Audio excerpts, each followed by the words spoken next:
later. My name is María Graciela Cuervo. I'm Dawn's General Co-Coordinator.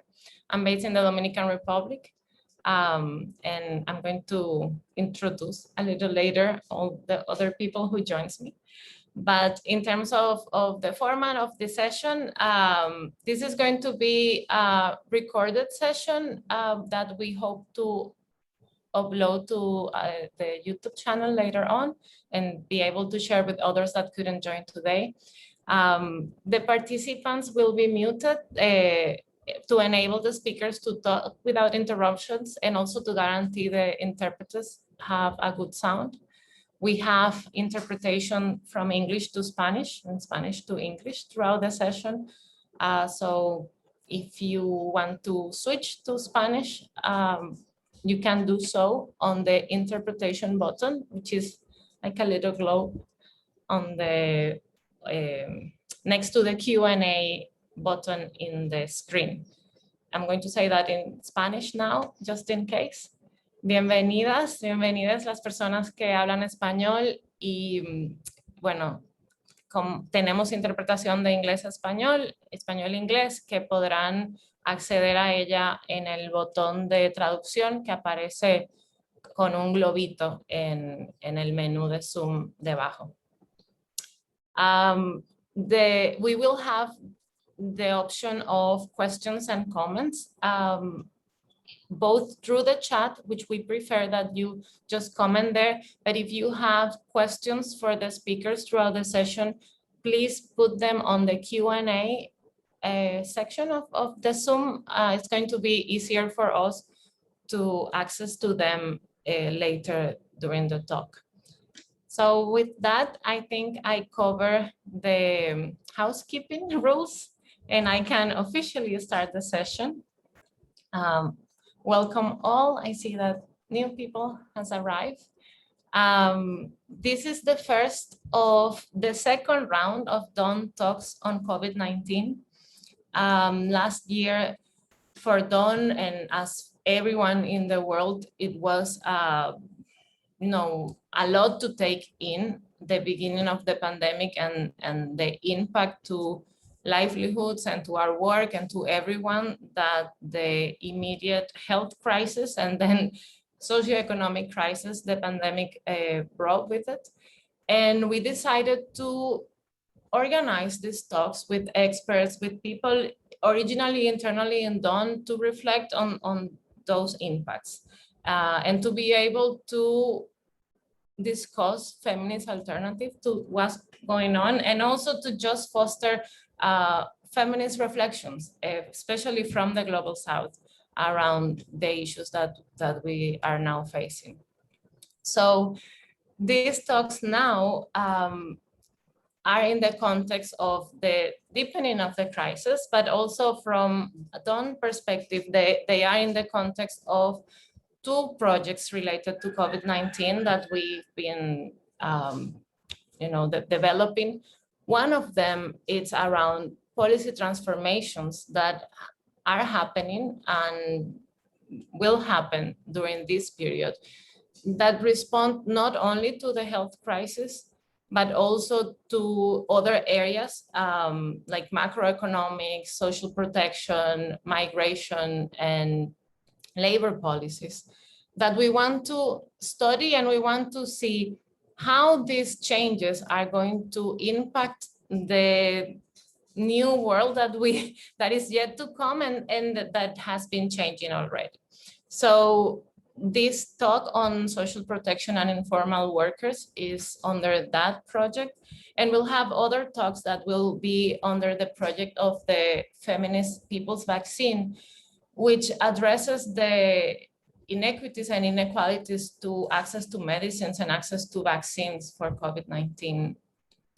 So I'm looking forward to see more of you in the talks that will come. So as I said, this talk will focus on social protection and informal work, and we couldn't think of a better organization to talk with about this than WIEGO. WIEGO is an organization, is the Women in Informal Employment organization. Rachel, I'm sorry, I'm just butchering the name of WIEGO. I'm so embarrassed. But they have many years working with women informal worker in urban areas. And we're very lucky to have Rachel Moussié. She's the Deputy Director in the Social Protection Program of WIEGO.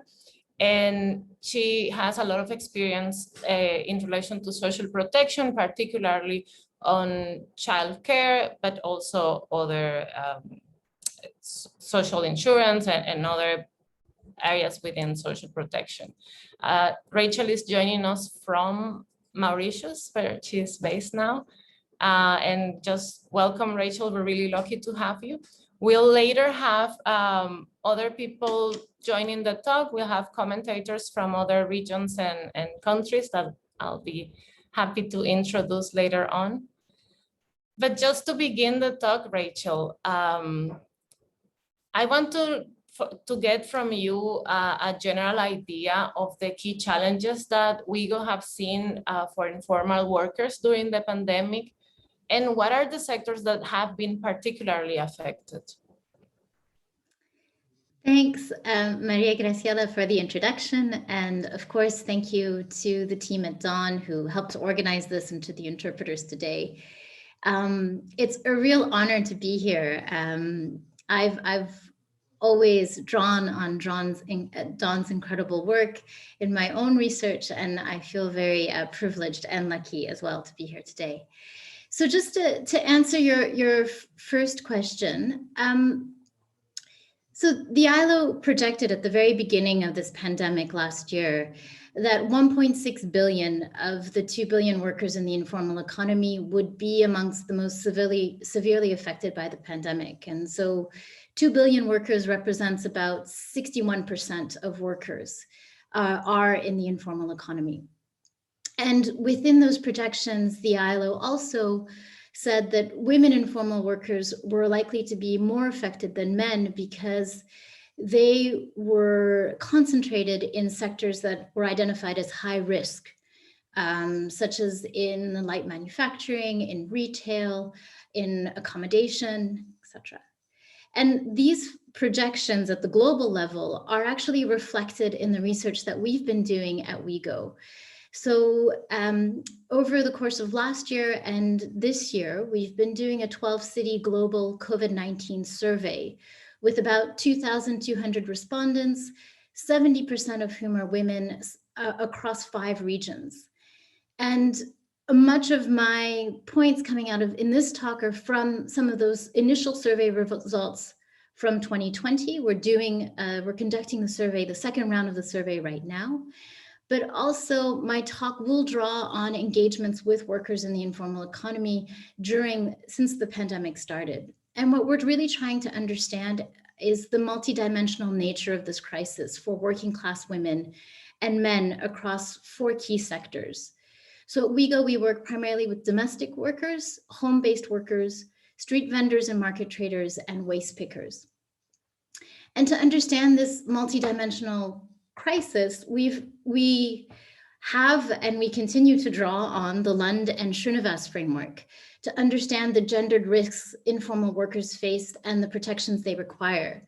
It's an intersectional analysis considering gender, sector of work, status in employment, and location as a starting point. So what do we know in terms of the gendered impact of this pandemic?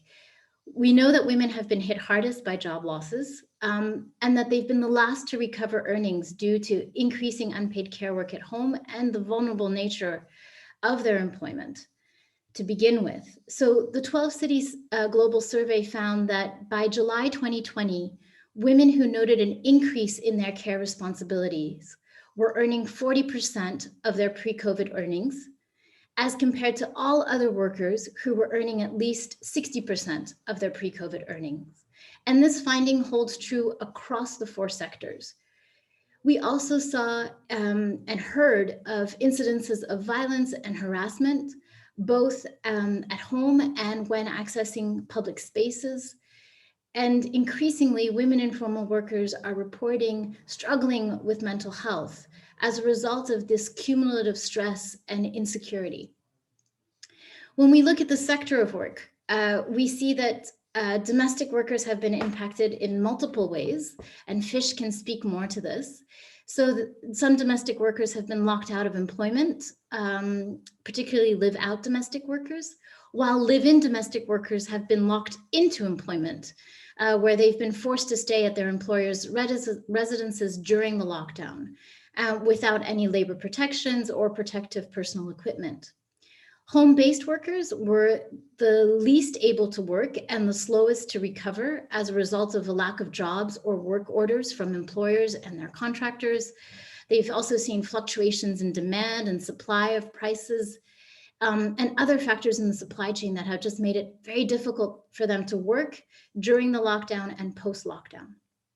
And then we've also seen, and you will have all heard about this categorization of essential workers, where some of the workers we work with, such as particularly those working in public spaces, such as waste pickers and fresh produce and fruit vendors, were critical to guaranteeing sanitation, hygiene, and food security in cities, and were given tacitly or through legislation this categorization of essential workers.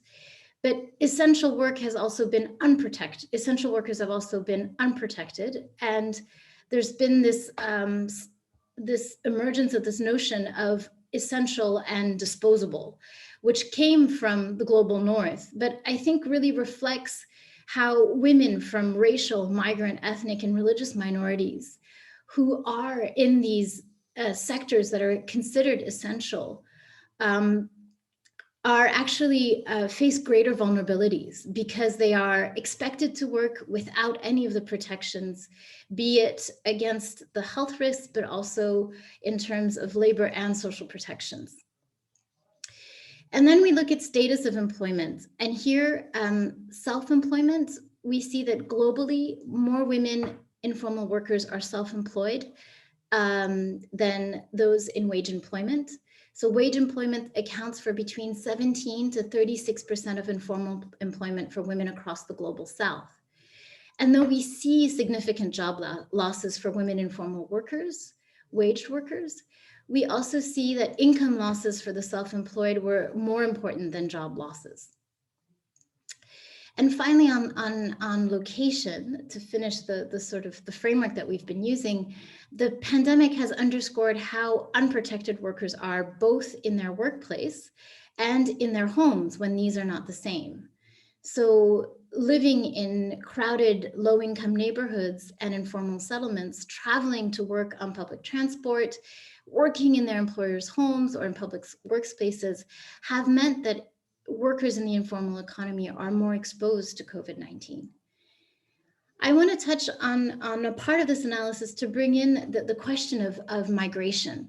So migration is an indispensable livelihood strategy that's not sufficiently recognized in social protection systems, leaving women migrants in low-paid sectors such as the care sector facing significant risks. And what we found in our 12-city global COVID-19 survey is that of the 2,000 informal workers sample, more than half were internal migrants, as compared to 5% who were cross-border migrants. But what are the risks of these internal migrants that we were able to identify? They had less secure employment, which meant they were more likely to not be working during lockdowns and took longer to recover earnings. They had limited access to information and less social, political, and institutional networks, which restricted their access to state and family community relief measures. And their lack of healthcare coverage was an important barrier to their returning to work. So in Pleven, Bulgaria, in Ahmedabad and Delhi in India, in Dakar in Senegal, and Lima in Peru, internal migrant workers across all sectors were more likely than locals to report that they did not work because they were concerned about becoming ill and not having access to healthcare in response. I will leave it to Fish to talk a little bit about the situation of migrant domestic workers, cross-border migrant domestic workers, which is very prevalent across the Asian region. María Graciela, over to you. Thank you, Rachel. Yes, since you mentioned FISH, we have with us today Fish Ip from the International Domestic Workers Federation.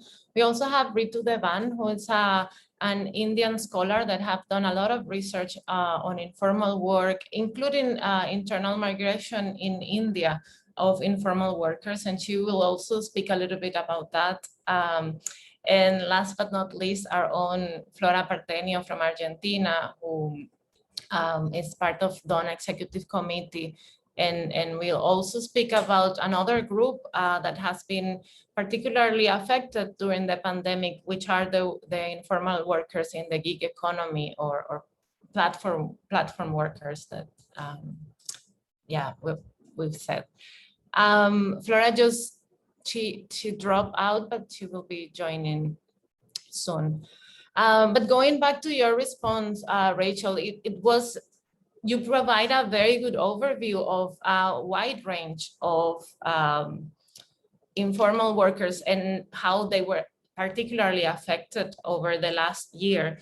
And I think that something that this crisis that the COVID-19 pandemic brought was a lot of attention of the gaps in terms of social protection of the informal workers, and overall the gaps that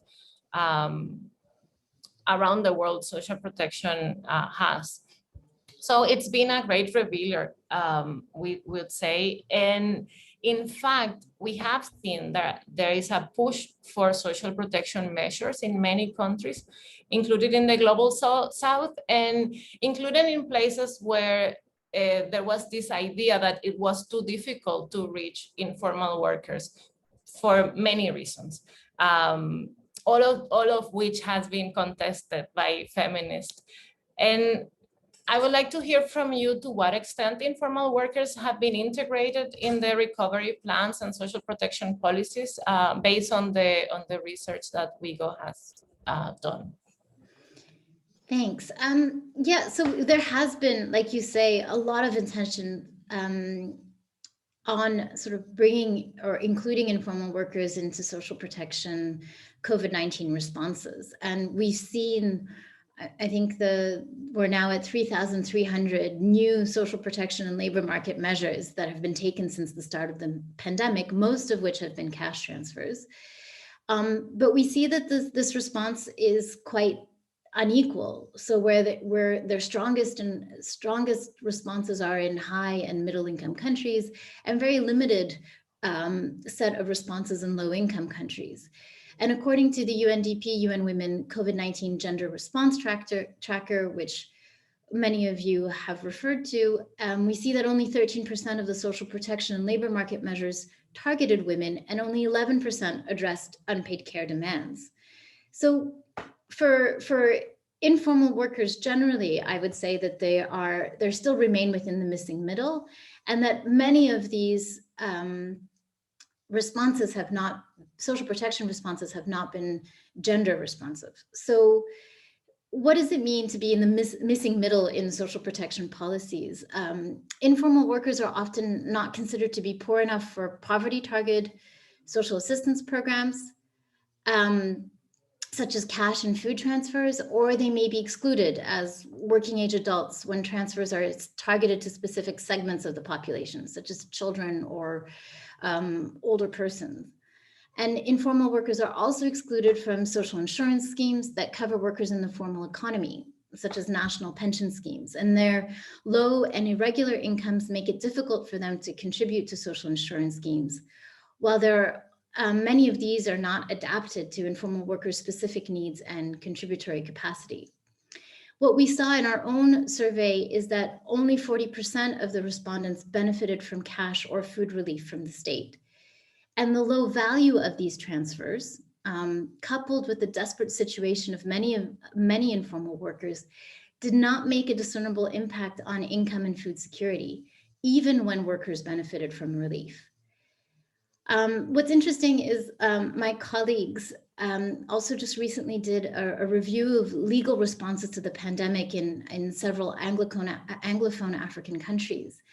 And it shows that while the punitive elements of the state response were codified in law. So for instance, restrictions on mobility, the relief responses were not.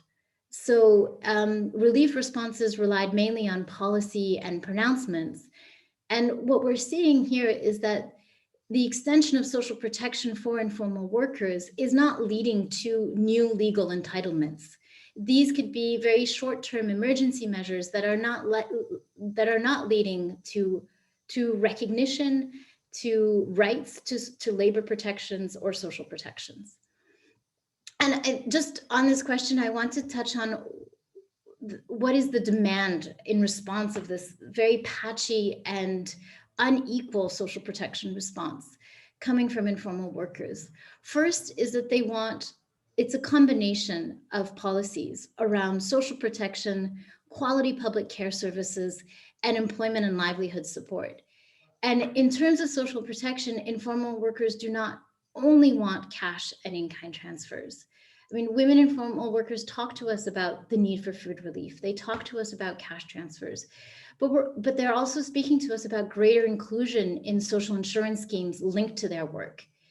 And the foundation of all of this is greater legal recognition and entitlements, drawing on ILO international labor standards. So domestic workers continue to fight for legal recognition in labor and social security codes so they can benefit from labor protections, and so their employers are legally obliged to contribute to their social insurance.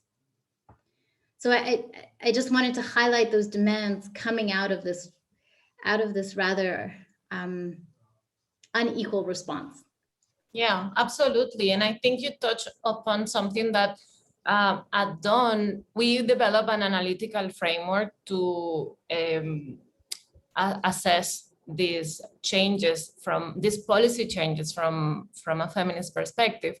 And one of the issues that we saw is in relation to legal frameworks.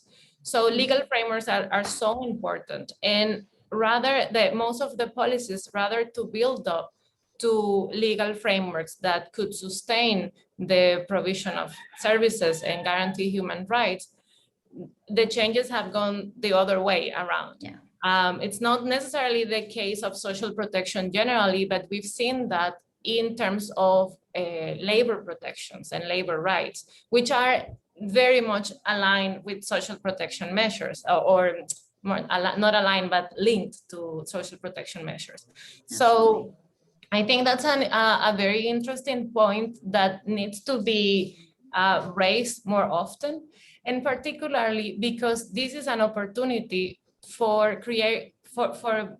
I mean, I know it's difficult to all of a sudden implement a national social protection system, but at the same time, whatever measure it's been taken, it needs to be building blocks towards that. Yeah. And in that sense, to some extent, it has been a missed opportunity up until now. But Absolutely. I want to explore a bit more around that, about the desirable social protection policies that we are looking for.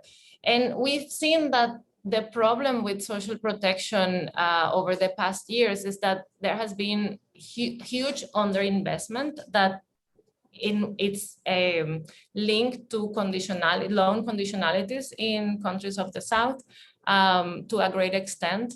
And also within those conditionalities is the promotion of privatization of social protection. So from your perspective, what's been the role of the private sector in the policy changes that we are seeing now during the pandemic? Yeah, so on this, I think I'd like to touch on two areas. One is around social insurance, and the other is around the digital welfare state. So, I suppose I should start by saying, to explain why I'm not talking about universal transfers, because that's also been one of the big, where we've had confirmation that universal or quasi-universal social assistance schemes have been effective in protecting populations during the pandemic, because they've been you could easily scale up and reach many workers. I mean, even if they weren't necessarily directed at informal workers, and that they've had an important countercyclical impact. And so that's been something that feminists and have been talking about, the importance of universal social assistance schemes, universal social protection writ large. But in a lot of low and middle income countries, particularly with high levels of informality and limited tax revenue, the immediate focus is currently on expanding social insurance schemes to include informal workers. And looking at the COVID response, there's been far fewer gender responsive social insurance measures that are inclusive of workers in the informal economy. So I just wanted to, I mean, social insurance is based on the notion that contributions come from workers, from employers or capital, and government. And that's been based on a sort of standard employment relationship. But as I've just described before, our labor markets in the global south are characterized by self-employment in the informal economy. There is waged employment as well in the informal economy, but what social insurance schemes have not been good at has been extending those benefits to self-employed informal workers and wage-employed informal workers. And why is this so important for women is that we don't want women workers to be labeled as a vulnerable group, only able to benefit from sort of lower value cash transfers or food relief paid through general tax revenue.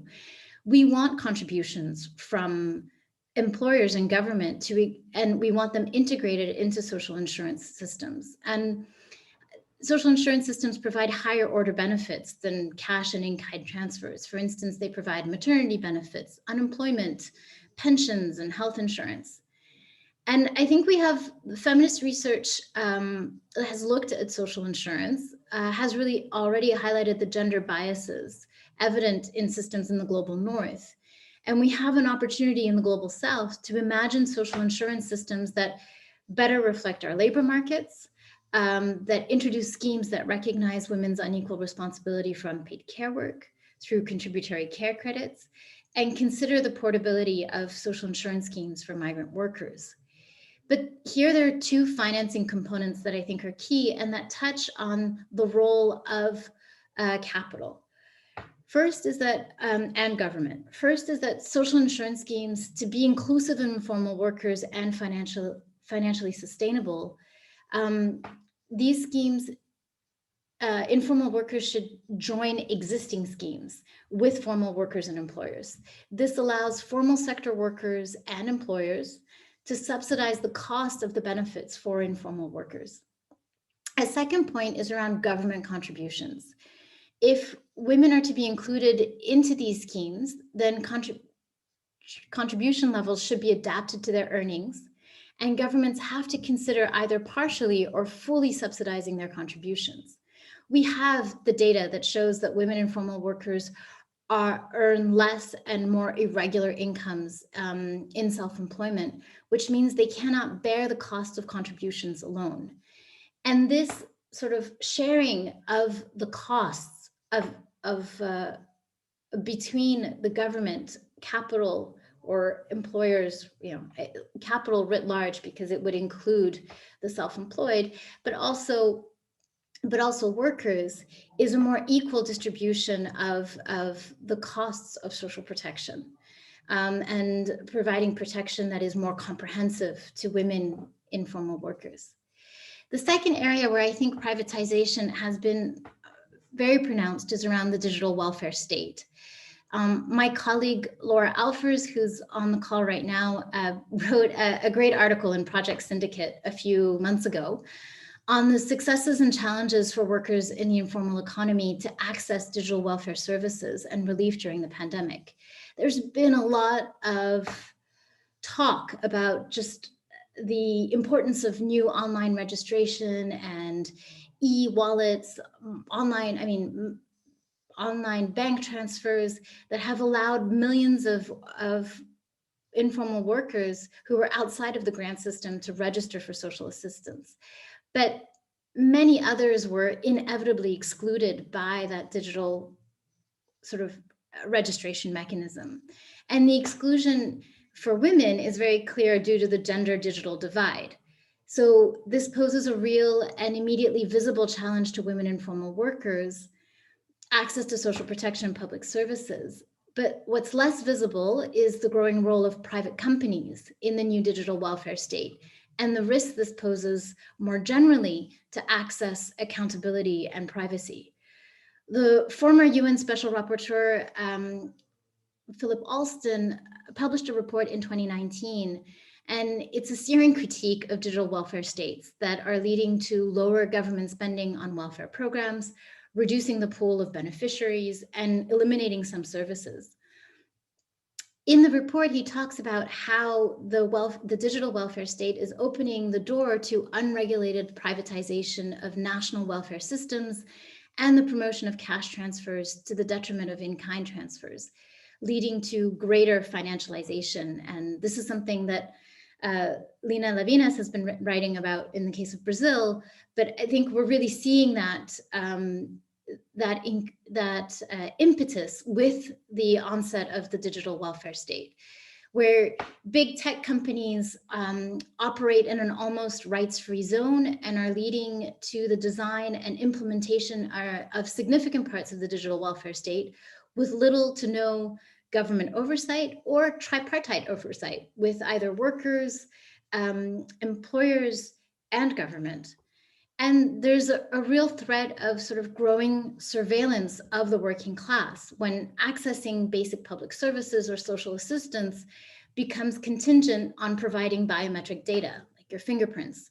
So wealthier groups can opt out because they do not rely on poverty-targeted cash transfers and can afford to pay for private services. So we're really seeing this bifurcation that's just increasing with the privatization of services. And now that we're seeing with the digital welfare state, the increasing role of private companies that goes unregulated. First, there's three key takeaways, though, for workers in the informal economy. Again, this point that registration of informal workers in digital welfare states may offer some initial recognition and visibility, but it's not necessarily a legal entitlement to social protection. And I really want to emphasize this point because the World Bank is promoting what they are calling adaptive social protection, where states are encouraged to collect large social registries that can be used to scale up cash transfers when the number of people in need increases due to a crisis, and then they can be scaled down after a crisis. So this is not at all what we would call universal social protection across a life cycle based on human and labor rights standards. And by promoting this, the World Bank is also opening up this market for mobile technologies, for digital, for maintaining large databases, which are incredibly costly, diverting resources towards supporting companies to do that, diverting state resources towards supporting companies to do that, rather than towards expanding the social protection system. And a second point for particularly relevant for informal workers is that women, migrants, and older workers still have a need and a right to non-digital registration and delivery. And we've really heard this from informal workers organizations, that they have a right to non-digital registration and delivery for social protection and for public services, even as states continue to expand the use of digital technology. And finally, this is not sufficiently recognized, but women and men in workers' organizations are filling the gap between access to social protection and digital interfaces for informal workers. This work is unpaid, invisible, and we've seen it in several countries, in Thailand, in South Africa, Mexico, and India, where digital registration or payments were necessary. Informal workers organizations organized their members and physically helped them fill out online registration forms so that they could be eligible for these grants. And that work will continue regardless of the expansion of the welfare state, and yet it's completely unpaid care work. Thank you. is sort of, yeah. Yeah, no, go ahead, Rachel. No, that's fine. I've talked enough. No, I think it's fascinating, and I want to highlight particularly your contributions on the digital welfare state, and I'm glad that Laura is here, and also Lena Lavinas is here today. So your comments are welcome on this issue. But definitely an angle that is not, I mean, overall, this is a new aspect that needs to be tackled more by feminists, but an angle that is not necessarily covered is the links between lack of transparency and how this affect mobilization and political organizing while undermining human rights at the same time. So this is something that I think we need to explore more, because it's not only being pushed by international financial institutions, but it's also being seen as the way to go if you want to have a modern state. And actually the narrative is quite the opposite, is that this is the way to reach out greater group of people. But actually by doing that, it's doing it so in a way that doesn't respond to the specific needs of the particular group of people that are in need of the coverage. So I think that there is much more to say, and ways in which we need to engage around a critique of the digital welfare state. Before I open the floor to the commentators that we have here today, you've been touching upon many of the demands from feminists and from informal workers organized themselves. But if you were to summarize a few key feminist alternatives that have been proposed by informal workers in the Global South regarding social protection, what would they be? Okay, so I'll touch on two issues, and if I have time, I'll talk about I think processes that we're seeing underway that I think could be important for defining further feminist alternatives. But the first sort of area that I think feminists have contributed significantly to the debates is around what are economic actors and capital's contributions.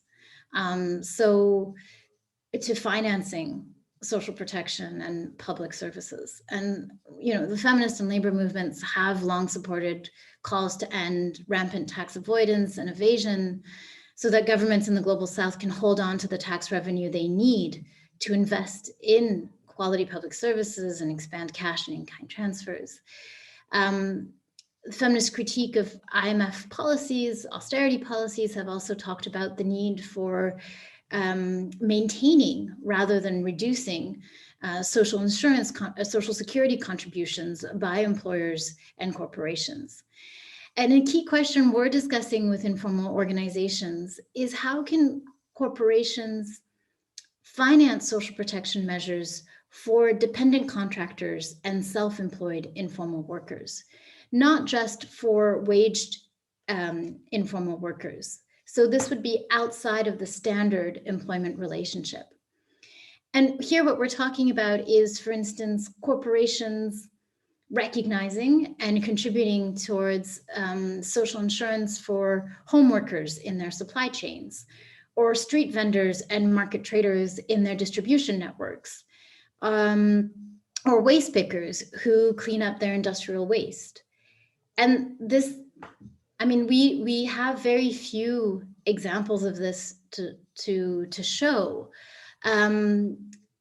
But I think this is something worth organizing around. So in Brazil, for instance, waste pickers cooperatives drew on the country's extended producer responsibility policy to get additional benefits from the corporations making perfume, cosmetics, and hygiene products to support them during the first lockdown. And it was in the form of a grant from this industry, but it supported 5,000 waste pickers from 150 cooperatives in addition to state support. And I think this sets a precedent in a way of how extended producer responsibility policies could be used to guarantee labor and social protections for waste pickers. Another example that we've seen are the debates emerging with platform workers, many of them in the global north.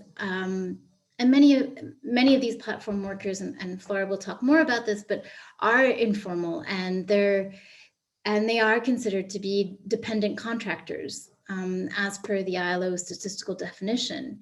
And in this instance, the courts in many cases have ruled that big tech companies that provide the digital platform also have a responsibility to guarantee labor and social protections for platform workers. And these are just two examples to say that even though this is a new idea, I mean, a new idea in the sense that it hasn't been tried in many instances, it's something that I think workers in the informal economy are interested in looking into and exploring and working with other movements to develop clearer policy demands. A second area, which I think Dawn has certainly done a lot of work on, but also is around the reorganization of care. So this is a feminist alternative that affects all women and is especially relevant for women in the informal economy. We're working on this. I'm just going to mention a few ways in which we're working on this. One is around giving greater visibility to domestic workers as care workers, whose work allows other women and men to engage in the labor market. But part of this is also valuing the skills domestic workers have in childcare, in care for older persons, in cleaning, hygiene, and cooking. IDWF is pushing for this recognition through alliances with other global union federations on the Global Day of Action on Care Work, for instance, and WIEGO is part of that mobilization.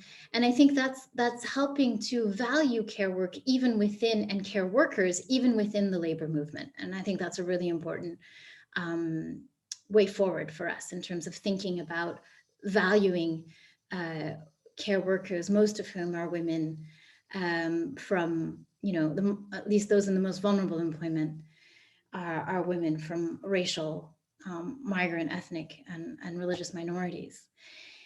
The other area is positioning the provision of quality public care services as critical to economic recovery. We've seen in our own research how what a big chunk of spending, or what a big chunk of their income women informal workers spend on healthcare, on childcare services. And there's really limited value in expanding or social protection schemes without also expanding public care services. What we end up is simply cash transfers in a system of privatized care is actually a subsidy for private care services. And similarly, livelihood support strategies, which informal workers are also calling for, will be less effective without the expansion of public care services, which would leave women with more time for paid work and offer new decent employment opportunities. And then finally, in terms of the process, and I will end here, what we saw in response to this explosion of sort of social protection measures, many of which had a dedicated interest in looking at or targeting informal workers, was growing interest among informal workers organizations to know more about their rights to social protection. And this is a really important process underway where, HomeNet International, for instance, which was established this year as an international network of home-based workers, is now currently holding trainings with WIEGO and their members to better understand their rights to social protection and how they can mobilize around that. And advocacy for social protection also comes with thinking about how do women, informal workers and their organizations get direct representation in spaces where social protection policies are designed, implemented, and monitored. And finally, one of the areas that we're really trying to support is how can we strengthen women informal workers' voice and visibility in social protection spaces and within the labor movement to call for the benefits that are most relevant to them. So including healthcare for themselves and their dependents, maternity protections, pensions, but also something that's been emerging particularly due to increasing sort of online learning for their children, are education subsidies and food relief, or attaching social protection measures to livelihood support. So these are ways in which informal workers and women in particular are asking for an additional array of benefits linked to social protection that are not necessarily what we would see in social insurance, for instance, for workers in the formal economy. So I think these are processes underway that I think can open up space for us to engage in other ways around social protection as a feminist, sort of more gender responsive social protection as a feminist alternative. Definitely. Thank you so much, Rachel. And I think some of the key points that you highlighted speak to the importance of synergies between the feminist movements and the worker movement and other social movements. And I think that you mentioned, and I'm very happy to formally introduce the International Domestic Worker Federation's FISH-IP, which is the regional coordinator for Asia. And I'll be happy to hear from you, Fish, specifically around the developments and limitations that domestic workers have seen during the pandemic context. I know that the domestic workers, and Rachel mentioned this before as well, have been one of the mostly impacted. According to ILO data, it's around 55 million domestic workers have been significantly impacted by the pandemic in terms of income, in terms of access to benefits and beyond. So we would love to hear from you what's the regional perspective in Asia, and maybe there has been some advancement or some opportunities to access to better social protection and labor rights for domestic workers. Yeah, good morning, good afternoon, good evening for everybody. Thanks for inviting us to this talk, which is a very crucial issue for many of us and the world actually. And again, Rachel has given a very comprehensive sharing on the issues of social protection in regards to especially in regards to the informal workers, and also some basic principle. And when we are talking about social protection, and we are saying that we should not leave anyone behind, and that includes a lot of domestic workers as well as many, many informal workers. So a little bit about the context of domestic workers in Asia, which is hosting half of the population of domestic workers in the world, where we have in total 75.6 million domestic workers in the world, according to the recent ILO report. And that is something up to 2.3% of the employment in the world. So the domestic workers in the region in Asia is characterized by first is on the temporary migration.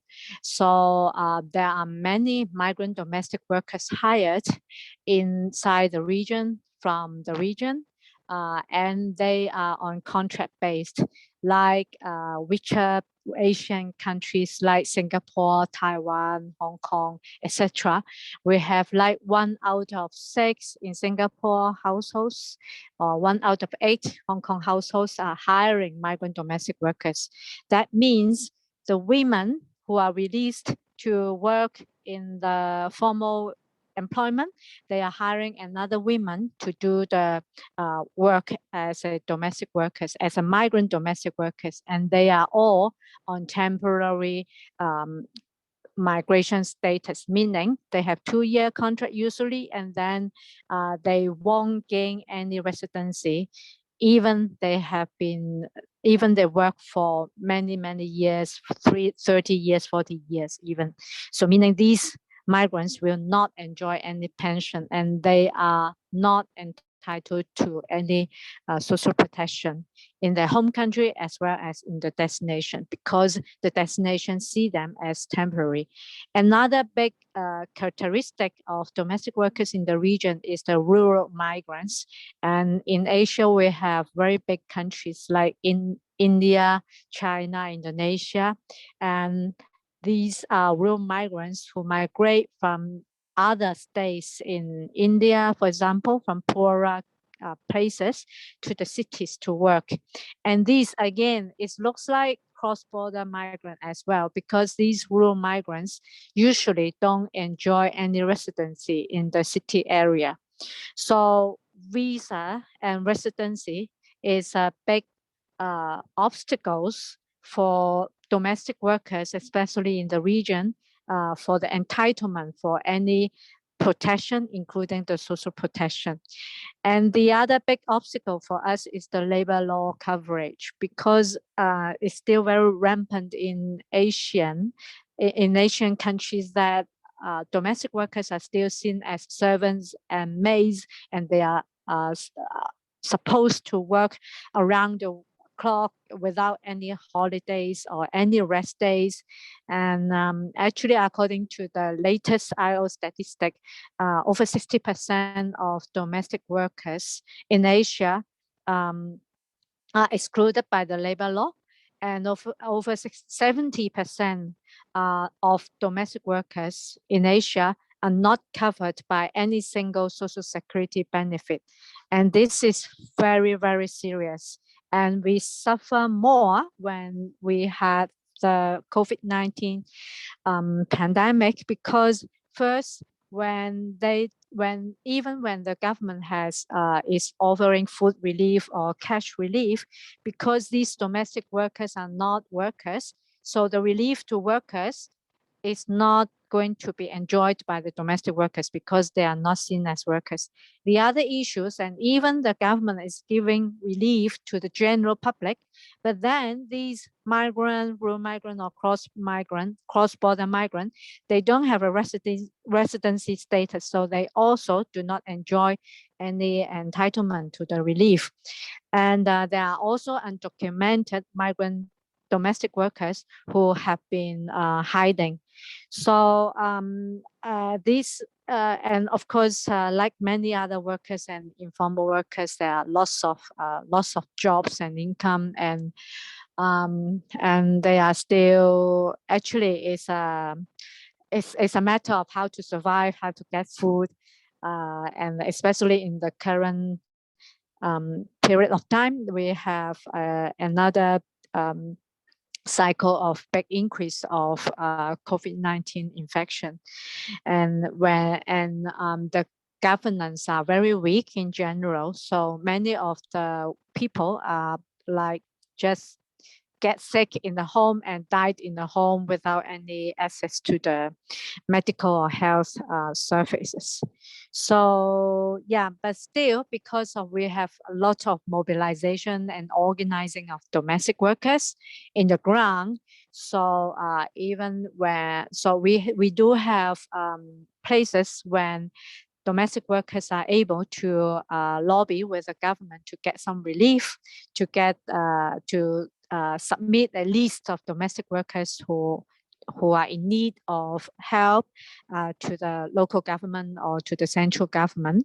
Our affiliates in the Philippines, the only country who has ratified the Convention 189 Domestic Workers Convention, and they have domestic workers law, they are able to get the government to provide a short-term unemployment scheme, so they can do some small work and get some small income. And for the other domestic workers, they are mobilizing themselves, checking around, monitoring the status of the fellow workers, and to try to mobilize the resources and relief to help the others. Again, but still there's a big lack of support around. So all of us are still struggling a lot. So I think I'll share up to here. Yeah, I'll hand over to Maria. Thank you, Fish. Yes, it is really a very challenging picture that you're sharing with us, and it's not new. Of course, domestic workers, and especially migrant domestic worker, has been challenged by issues like isolation, issues regarding to the risk to deportation and others, which have just increased during the pandemic. But at the same time, it's hopeful and interesting to see that there are, even in times of lockdown and times where people are more constrained to mobilize, there have been efforts of mobilization, which in some cases have led to changes in policy changes or even legislation changes. I'm going to plug a little bit more about our project on policy transformation, because later this year we will be sharing some results of migrant domestic workers organizing in Malaysia, and what policy changes that during the pandemic we have seen in that particular case. But thank you so much, Fish, for that commentary. And now I want to welcome again Ritu Devan. She is a feminist economy scholar from India. We're very honored to have you here, Ritu. And in your case, you can speak even more so of internal migrants, which have faced, we all saw around the world in the news how challenging it was for internal migrants in India last year with some of the measures taken by the government, and how this measure also triggered xenophobia and discrimination to levels that perhaps we haven't seen before. Please, Ritu, take the floor and share a bit more with us. Thank you so much, Maria, and of course, Dawn, for organizing this discussion. It's something which is so, I think, desperately needed. And the more we have, the better in that sense, because there's so much to learn from each other. Rachel has presented, I think, an amazing overview of the entire situation. And Fish, of course, where domestic workers is concerned. India, as you know, is faced the most brutal lockdown. It was, the nation was closed down in just 4 hours. And in a country where 1/3 of the workers are migrants, to just leave them at the mercy of the roads, and later on, of course, many organizations which pulled in, was, I think, the most inhuman and also a very dehumanizing experience. And that's something which the migrants will never, ever recover from. I think the humiliation which they faced, of course, the hunger, the starvation, homelessness, being thrown out, trying to go home. You have seen those visuals. We will never recover from them. I will not get into those details. But there are several issues, I think, which need to be debated. Domestic workers, of course, has been done to quite an extent. But I particularly want to talk about single women, transgenders, child labor. I think that is something we have not spoken about at all. And very important and very crucial, particularly in the context of what is called social distancing, but is actually physical distancing, is that of sex workers and what they have faced. Because none of these are recognized as independent identities. Children, certainly not. Transgenders, most of them don't even have independent cards. Or many states or many regions of India don't even have a column which goes beyond male and female. And of course, single women, where the definition of single women is not only widows, and the largest proportion of single women, in fact, is that of those who are deserted in an illegal manner, just left, and the man marries another woman or whichever, but she doesn't have any legal rights as an independent. So whatever, I think, social protection measures which were there, I cannot talk about, this term social protection just doesn't fit. The term protection is such a paternalistic, patriarchal term. Actually, what we are talking about are social rights. I mean, since when have we moved from rights to protection is something which is, for me, very problematic. And I therefore link it directly to the issue of neoliberalism and what has happened. Because I think pandemic and the policies and whatever social policies that we're talking about now, relief measures, cannot be isolated from the macroeconomic framework. It is very fundamental. And you already have a reduction in social protection or support for unorganized workers because of the reduction in investment by the state for the welfare of its citizens in the name of austerity and neoliberalization. And we've already talked about, privatization, etc., etc. Now, there are many issues. Digitalization has been dealt with in great detail. And in India, of course, digitalization in a context of huge illiteracy, particularly amongst women, amongst rural women, and amongst transgenders. I mean, the literacy levels are just about 10 or 11%. And therefore, to insist that they apply online, when in fact, many of the workers, the migrant workers, also single women, transgenders, had to sell even the basic mobile phones, which they had to be able to get food for a particular day. So this digitalization, the online registration, and also a conditionality, and that is having a card, an identity card, which is a very, very major issue, particularly when migrants are concerned. Because when migrants go out, whether you're single or whether you're with your family, in fact, what the issue is that you leave your ration card, that's where your public distribution system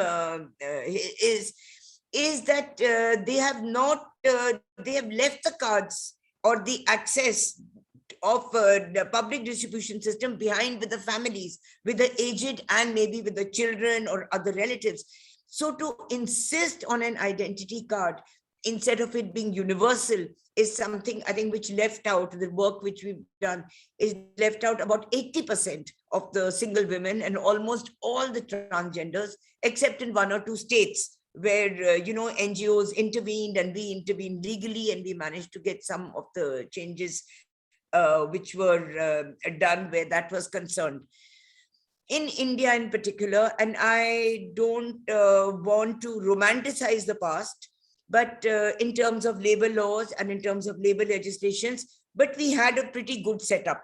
And maybe it was something, which was fought for years and years and for decades and decades. And maybe not properly implemented. We were always struggling and fighting for its implementation. But during the pandemic, I don't think there's something which can be so cynical and so full of, I think, disdain for its citizens that all these labor laws were repealed and replaced by new, what is called labor codes. And these labor codes are very clearly, it says in the preamble, for the purpose of ease of doing business, nothing to do for any kinds of rights of workers or protection of workers, women, not at all.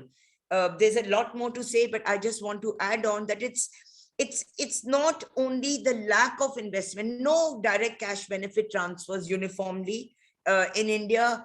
A bit of food, a few kilos, were given for a few months by certain states. And the center initiated a scheme, and particularly I'm talking about the scheme for what it called single women and those who are disabled. Okay, that term disabled is something which is still used in the official executive language in our country. And the money which was given was direct cash transfer into the accounts, $20 for 3 months. Okay, that's $6.50 per month per person. I mean, it's the greatest insult, I think, when you can even think of distributing this kind of amount. Now, even within that, it's, of course, the amount is pathetic, but also the design of the scheme, which does not take the lived reality of the majority of the people into account. And certainly it doesn't even recognize the disability of the physically challenged. Because what the scheme design says is that to access that $20 for 3 months, it is to be given every month. It's broken up into 3 months. And the physically challenged who can barely move, there is no transport which is available because there's a national lockdown. They have to travel to access that $20 3 times. So our logic was, we tried arguing, but of course there's no one to listen, is that please give that pathetic $20 at one go. Don't make them travel 3 times and break it up into 3. So it's not only the very, very limited amount of money which was given, but the way it was given was something which is very humiliating and something very insulting. And well, there's a lot more to say, and I'm waiting for Maria to allow me to go ahead or to stop. Let's just pause here so we can have time also to answer some questions. I think you'll have the opportunity to come back Yes. to answer some of the questions. Thank you. Thank you, Ritu. This was very helpful in seeing how specific measures in their implementation and in their design already have been particularly discriminatory, and how they exclude access, especially to most vulnerable population. So thanks so much. Now I'm going to pass the floor to Flora Partenio. As I said, Flora is a member of DON Executive Committee. She's also the director of the bachelor degree program in labor relations at the Arturo Jauretche National University in Buenos Aires. It's weird to say that in English. And Flora has done some research on platform workers, and I think it's an emergent form of work, not so new, but among the different sectors that we have discussed today, I guess is the newest.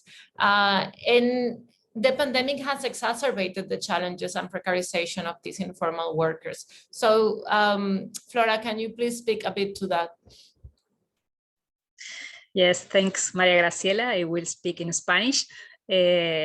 And thank you very much for the different interventions. Quisiera entonces plantear algunos puntos que se relacionan con lo que han compartido mis compañeras con respecto a las formas en que la plataformización ha avanzado sobre las dinámicas laborales. Quisiera colocar 3 experiencias concretas que son posibles de recorrer en América Latina, particularmente en Argentina, pero podemos verlo en las diferentes ciudades de América Latina.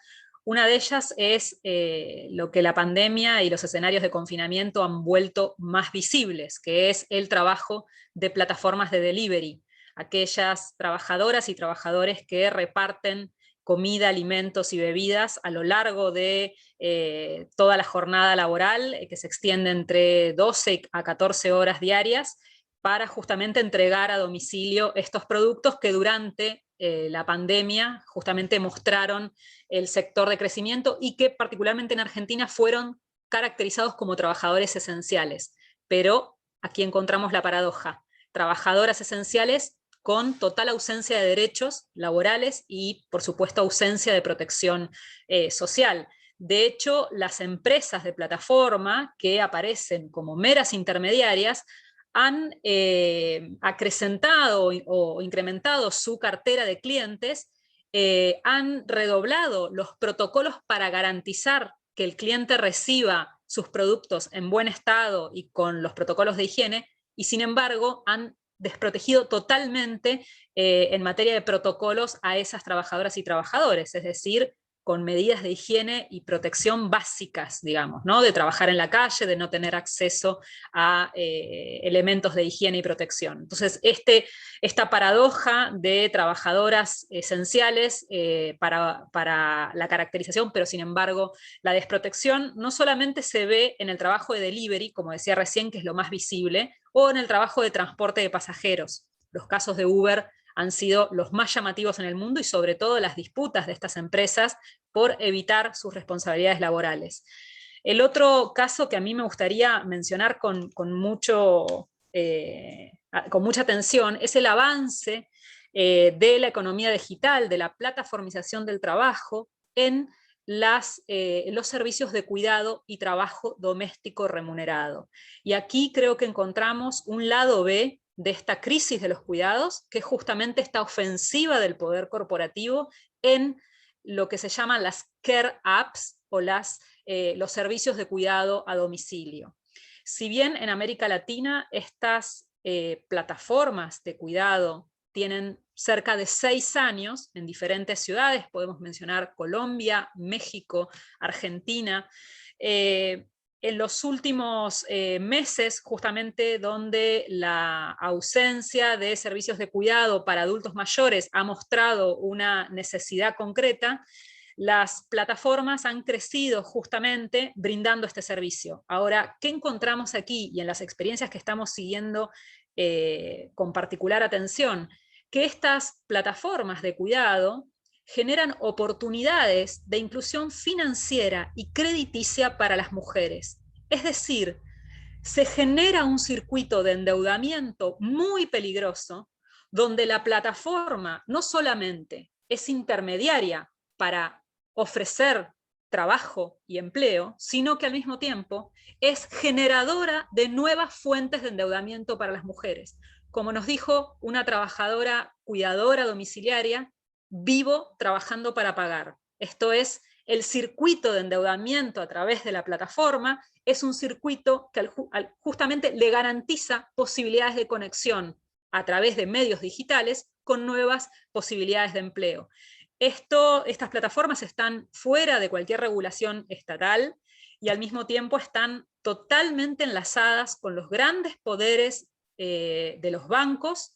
Justamente han sido las grandes firmas bancarias con presencia en diferentes ciudades de América Latina las que están brindando oportunidades de inclusión crediticia para estas mujeres a partir de plataformas de generación de servicios de cuidado. Entonces creo que aquí los feminismos, por los tópicos históricos que han trabajado justamente sobre la crisis de los cuidados y al mismo tiempo los impactos en el trabajo doméstico, tenemos mucho para decir y para aportar en los desafíos que muchos llaman nueva normalidad y que nosotras no quisiéramos que fueran retrocesos de derechos laborales. Gracias. Gracias, Flora. Thank you so much, Flora. It's been so enriching, the comments from Fish, Ritu, and Flora to what was already a great overview presented by Rachel.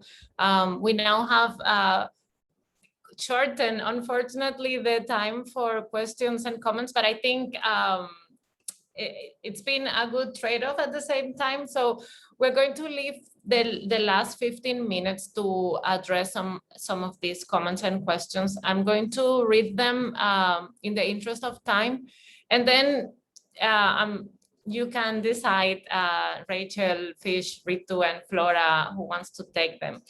There was a first question, sort of question comment that was done in Spanish in the Q&A box. I'm going to read it in Spanish, and Flora, maybe you can, maybe you will be better suited to respond to this. So Diego says, quisiera preguntar si es una tendencia global imponer la construcción de sentidos a la población acerca de rechazar asistencia estatal a personas sin empleo y trabajadores informales. En Argentina se impuso esta tendencia y las personas en pandemia han visto deterioradas, dramáticamente sus condiciones de vida. Thank you, Diego. Then I'm going to point out a comment that Lena did. I think it's with a specific question to Rachel. She acknowledged racial intervention, and she was saying, what we know already in the US and Brazil is that these huge amounts of cash transfers help reducing default rates with the financial sector everywhere, preventing a new financial crisis due to lack of liquidity. In doing so, public policies targeted to low-income households and individuals help to extend and to strengthen the cycle of indebtedness, favoring banks and financial institutions. So Rachel, did the survey WIEGO conducted bring some evidence on that, on the nexus between debt and monetary transfers? Then we have two questions from Danielle Bob from the Institute for Gender and Development Studies in Barbados. So the first one is the feminist analytical approach allows us to focus on who are the workers, because this has a significance for the unequal relations of gender that we are seeking to address.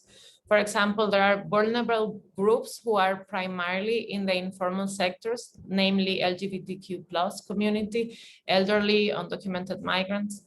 These persons have often no rights. How does that affect access to social protection, and what kind of social protections do they need in addition to what you mentioned? I think that might be more targeted to Ritu, and you could expand on that, Ritu, perhaps. The second one is, in your analysis, how did women negotiate the lack of safe childcare and their work?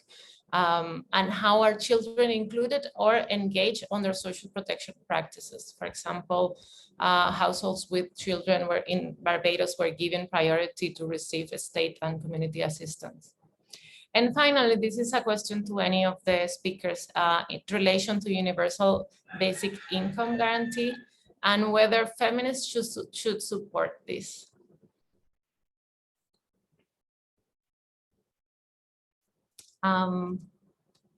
Anyone wants to come in first to answer some of the questions, or one of them?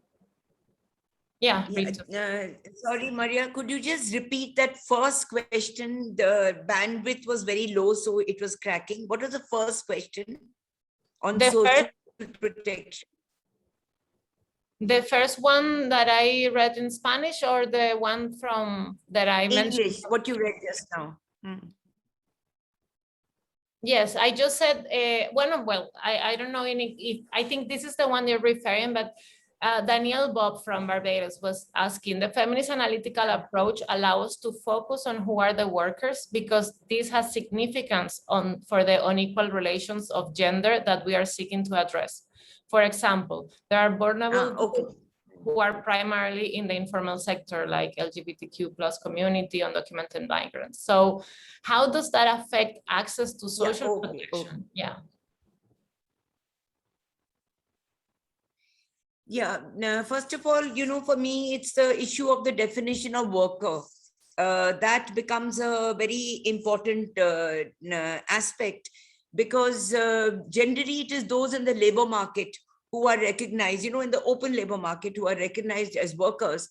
But there are many like, home-based production, which is something which is very essential and very large, or what we call own account workers, who work for themselves, within the house, who of course in India have been de-recognized. So that context of workers.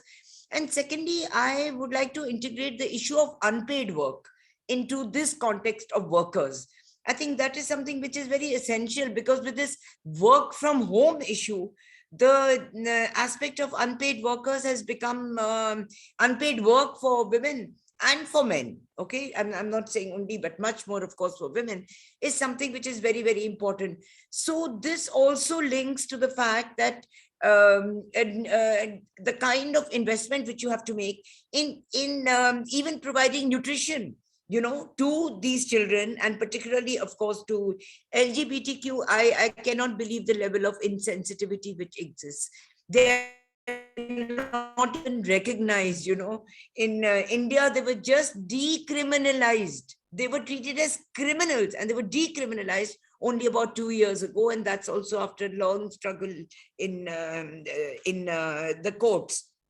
Now, that is, for me, one aspect which is very important, the unpaid work component. And therefore, who do you define as a worker? In India, I was talking about the labor codes. They have removed apprentice, and apprenticeship is a very important component of workers. That has been removed from the issue of, or the definition of workers. So you're out of any or whatever limited, social protection or social rights or cash transfers or food transfers which are there. The second question is very important, the universal basic income. And I mean, we've been debating it for a very long period of time, but I just cannot see a contradiction, because one is not talking about universal basic income to replace something else. All right.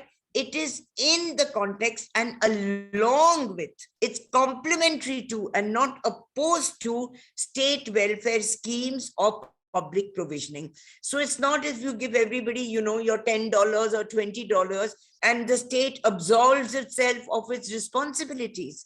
So it is a combination of the two. And for me, that is the most correct feminist definition, if one wants to say, but also as an economist, I would say that that would be the only human, rational, ethical, combination of what is there. Because the way the neoliberal economy and the macroeconomic components are going, the inequalities, I mean, we have enough data, income inequality, asset inequality, nutrition, and these have all increased, including patriarchal rigidities with the pandemic and the kind of policies the states have been following, most states at least. So I'll stop here, Fish or whoever. Thank you. Thank you so much, Ritu. Rachel, I saw you unmuted. Do you want to come in now? Sure. I'll just add on Ritu's comments around universal basic income. I would completely agree with what you've shared, Ritu. And there's many informal workers organizations come to us and say, should we support universal basic income as a general question? I mean, it's also a first time that for some of them that they engage with this cash transfer debates. And it's a really problematic because it's such a complex issue.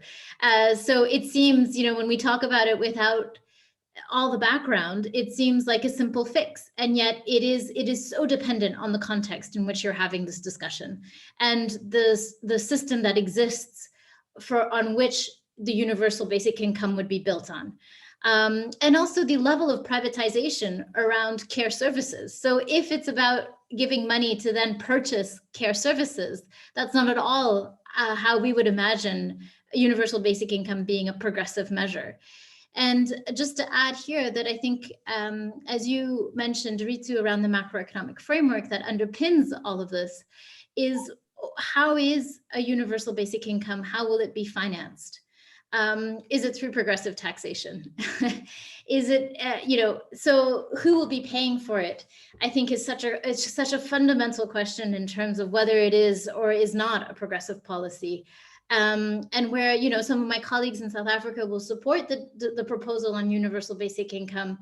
Others, colleagues in other countries may not support the proposal on the table in their countries. So I think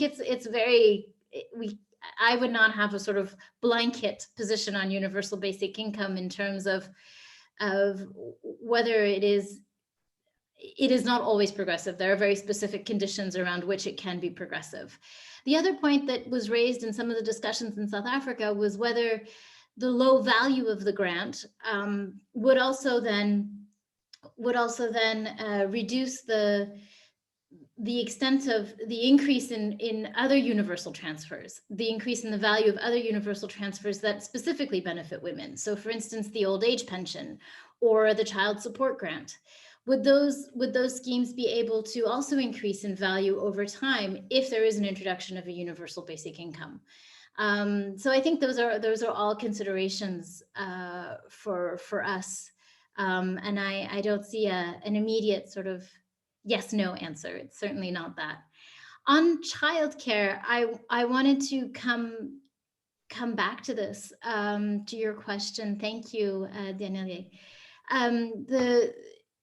We've seen two things around childcare. One is what has been termed in South Africa, for instance, as the childcare shock, where, at least in last year, before sort of the health impacts were as severe as they are this year, most informal workers were talking about how they were unable to return to work because of their childcare responsibilities. That was the primary sort of direct care responsibility that they faced. And we've been working with informal workers, for instance, street vendors and market traders in Africa, and in 3 African cities, and they've been talking about making the difficult decision of having to take children more frequently to the markets in order to work, and the exposure that means to the virus. And at the same time, there's been a criminalization of of them bringing children to the market. So there's a lack of service provision, and there's also, in Kenya, there was legislation passed that made it illegal to bring children to markets. And so they were found acting outside of the law in order to care and to earn an income, in a context where creches and schools were closed. So we've really seen that that care work has been completely disregarded in the way that public health measures that unpaid care work, and particularly childcare responsibilities, have been completely disregarded in the way that public health measures have been defined in many of these, in many contexts. I'll leave it there. Thank you, Rachel. Fish, Flora, do you have some comments, responses, final statements?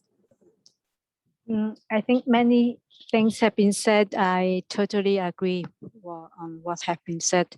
And we need to fight for the recognition of domestic workers, the workers done by majority of the women on care, the value of care. It is very, very important. And it is also important to build alliance and network with employers who are hiring domestic workers, who at the same time they have the family responsibility and doing they go out for their work, and so we have to build alliance to fight for more services and government provision on the care services. And the migrant domestic workers who are working abroad, actually, they don't have any support for the child care. So the children left behind in their home countries are always being taken care by the grandparents or the husband, or they are just have to take care on their own. So this issue has also been long time neglected. So the care needs of the domestic workers, I hope we can talk more so that we don't end up with more social costs in this. Thank you very much for the seminar. Thank you.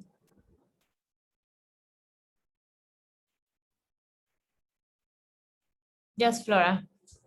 Yes, pensando en esto de las alianzas que decía Fish, creo que es central pensar cómo también durante la pandemia las trabajadoras y trabajadores de plataformas migrantes, particularmente en el sector de delivery, que son migrantes de otros países de América Latina, no solo padecieron la desprotección por parte de la tarea que hacían, sino también la exclusión de programas de ayuda de emergencia, justamente por no contar con la documentación, no tener contabilizados sus años de residencia y lo que implica la situación precaria de migrantes.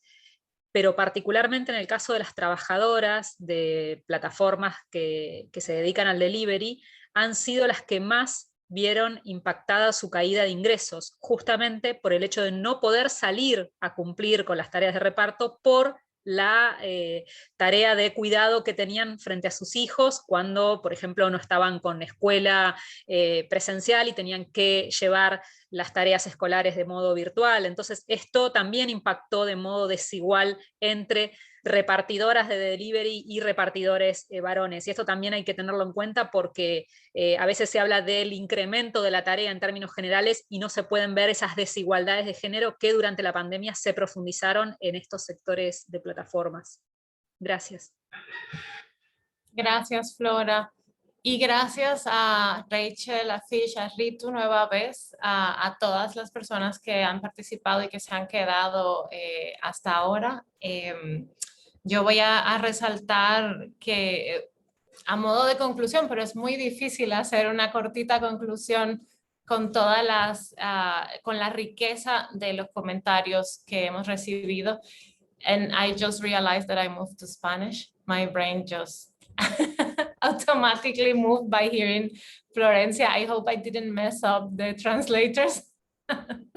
I'm switching back to English, not just to keep it as I started. But I just wanted to highlight as a way of conclusion, and as I was saying, it's very difficult to summarize, that what we can take away from this is that feminist analysis and advocacy in an alliance with unions and other social movements need to promote certain aspects, especially social insurance systems, that the measures do not are not necessarily focused on recovery or temporary solutions. We need to build up social insurance, social protection systems. We need to guarantee social rights, as Ritu said, and they need to be gender responsive. They need to apply an intersectional approach, because as we've seen, there are particular groups that have been excluded by design of these policies. And we need to consider the external factors. We need to recognize the role of the global economic and financial architecture and how it might be, and it has been promoting fiscal constraints, and having fiscal space is essential for the application of the necessary social protection and social rights. And of course, the role of the private sector now within the digital economy, and how it's been affecting the provision of social protection measures. So with that, thank you all for staying. Special thanks to Women in Employment, Globalizing and Organizing. I got it right now. Really sorry about the mistake before. And that's it. I hope you all have a nice day, a good night, good rest of your day.